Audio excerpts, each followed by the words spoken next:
তুমি যা নিয়াত করছো তাই তুমি করেই ছাড়বা। মানে যে মই মুরব্বী কোনো কিছু যে বলছে সেটা তো তুমি শুনবা না। তুমি যেটা নিয়াত করছো সেটা তুমি বহালই রাখছো। আচ্ছা, তুমি কি মানে একটু চিল্লাপালা না করে সংসারে শান্তি বজায় রাখতে পারো না? ঠিক এই কথাটাই যদি আমি তোমাকে বলি যে তুমি একটু সংসারে শান্তি বজায় রাখতে পারো না, তুমি কি কাজটা করলে আজকে? কি কাজ করছি? কি কাজ করছো তুমি বুঝতে পারছো না? আমার আম্মু মুরব্বী মানুষ তোমার কাছে এই শীতকালে লাউ দিয়ে শোল মাছ দিয়ে রান্না করে খাবে সেই কথা বলছে। তোমাকে আমি সকালে বললাম যে দুপুরে শোল মাছ দিয়ে লাউ দিয়ে রান্না করে দিবা আম্মুকে, তা তুমি কি করছো তুমি কাজটা? আমি যে বললাম আমার আজকে একটু গ্রিল পরোটা খাইতে মন চাইছে, এই কথাটাও কি তোমার কানে ঢোকে নাই?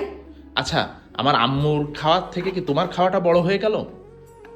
আচ্ছা, সারাক্ষণ ম্যাও বিড়ালের মতন ম্যাও বাচ্চার মতন ম্যা মা মা মা করো কেন? হ্যাঁ, যে জন্ম দিছে তার জন্য যদি আমি ম্যা ম্যা ম্যা করি তার সমস্যা কি? এখন তুমি আমার বউ, তাহলে কি আমি কি সারাদিন কি বউ বউ বউ বউ বউ বউ করবো? কোথায় মা একটু শোল মাছ, কি এমন খাবার শোল মাছ দিয়ে লাউ খাইতে চাইছে তার জন্য মাথাটা ঝালাপালা করে ফেলাই দিচ্ছ? খাওয়ানো যাবে না? কালকে খাওয়াইতে পারবো না শোল মাছ দিয়ে লাউ? শোনো, সবজি খাওয়ার কি বুঝবা তুমি? এই মুরগি পুড়ানো কি এমন খাবার আমি দেখি বলি, কি এমন খাবার যেটা খাওয়াই লাগবে? কয়দিন ধরে ঠান্ডা লাগছে, শরীরটা ভালো না, আমার খাইতে মন চাইছে তাই আমি খাচ্ছি। আচ্ছা, আমার আম্মুরও তো খাইতে মন চাইছে লাউ দিয়ে শোল মাছ দিয়ে। খাওয়াবো তো, সেটা আজকে খাওয়াই আর কালকে খাওয়াই, বলছি না খাওয়াবো। মানুষের যখন যেটা খাইতে ইচ্ছা করে সেটা যদি তখন না খেয়ে পরে যদি দাও তখন কি ভালো লাগবে খাইতে? আর আম্মু একটা কথা বলছে সেটা তুমি যদি যথাযথভাবে পালন না করো তাহলে তুমি কেমন বৌমা?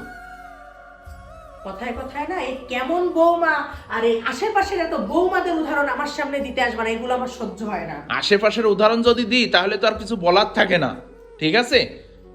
তুমি যা করো আমার আম্মুর সাথে তা তো আমি জানি বুঝি নাকি? হ্যাঁ, তোমার মার উপর তো আমি যা অত্যাচার করি, তোমার মা তো সারা গ্রামে রটায় বেড়ায়। তোমার মার উপর আমি অত্যাচার করি, এগুলো আমি বুঝি না? তোমার মা কি কি রটাইতে পারে? কেন তুমি আজকে তোমার এই যে গ্রিলটা খাইতে ইচ্ছা করছে, তুমি কালকে খাইতে পারতা না?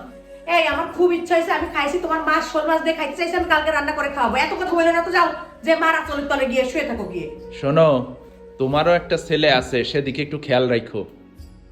কি? তুমি আমার ছেলেকে কেন টানলা? আমি তোমার ছেলেকে টানলাম কই? তুমি তোমার মায়ের জন্য তুমি আমার ছেলেকে কেন টানলা মাঝখানে? শোনো, আমি বলছি যে তোমারও একটা ছেলে আছে, তুমিও কিন্তু তোমার ছেলের বিয়ের পরে তুমিও কিন্তু শাশুড়ি হবা, ঠিক আছে? আমি ওই আমার বৌমার কাছে ওই ছোল মাছার লাউ কোনোদিন খাইতে চাবো না, আমি ওই গাঁও গ্রামের শাশুড়ি না। তা তুমি কি খাইতে চাবা একটু শুনি? আমি আমার বৌমার কাছে এইসব চাইনিজ খাইতে চাবো, গ্রিল পরোটা খাইতে চাবো। হ্যাঁ, তুমি গ্রিল পরোটা খাইতে চাবা আর তোমার বৌমা তোমাকে ডাল আলু ভর্তা দেবে, ঠিক আছে? ও, তুমি আমাকে অভিশাপ দিচ্ছ? কেন আমি অভিশাপ দেবো কেন? এটা হচ্ছে কর্মের ফল পাবা, তুমি যেমন কর্ম করবা তেমন ফল পাবা।